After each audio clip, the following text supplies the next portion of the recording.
আজকে mango cake বানাচ্ছি, তার জন্য একটা মিক্সিং জারে 1 কাপ সুজি নিয়ে নেবো। সুজিটাকে খুব ভালো করে গুঁড়ো করে নিয়ে আসতে হবে। এখন এই সুজির গুঁড়োটাকে একটা বোলের মধ্যে ঢেলে বোলটাকে সাইডে রেখে দিচ্ছি। আর ম্যাঙ্গো কেক বানানোর জন্য অবশ্যই ম্যাঙ্গো লাগবে। তারপর একটা আম নিয়ে নিচ্ছি, আমটাকে খোসা ছাড়িয়ে টুকরো করে কেটে নিয়ে মিক্সিং জারের মধ্যে দিয়ে দিলাম। তারপরে চিনি, পাউডার দুধ আর লিকুইড দুধ দিয়ে খুব ভালো করে একটা পেস্ট তৈরি করে নেবো।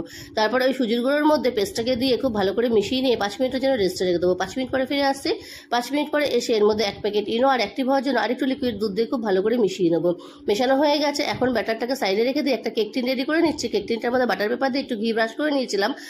তারপরে কেক টিনের মধ্যে ব্যাটারটাকে ঢেলে দিয়ে একটু ড্যাব ড্যাব করে নিয়ে ওপর থেকে পেস্তা আর কাজুর কুচি ছড়িয়ে দেবো। এই যে কেক টিনটা রেডি হয়ে গেছে। এখন কেকটা বেক হওয়ার জন্য একটা কড়াইয়ের মধ্যে বসিয়ে নিলাম। কড়াইটা আগে থেকে প্রি হিট করে নিয়েছিলাম। এখন 40 মিনিটের জন্য বেক করে নিলাম। একটা স্টিক দিয়ে দেখে নিচ্ছি কেকটা রেডি হয়ে গেছে নাকি। একদম কেক রেডি হয়ে গেছে। এখন আমি আলমোল্ড করে দিচ্ছি। আশা করি রেসিপি দেখে ভালো লেগেছে। ফুল ভিডিওটা দেখতে হলে ফেসবুক পেজে আমার ফুল ভিডিওটাও দেওয়া আছে, তোমরা ওখানে গিয়ে দেখে নিতে পারো। তাহলে বন্ধুরা আজকের জন্য এই পর্যন্তই।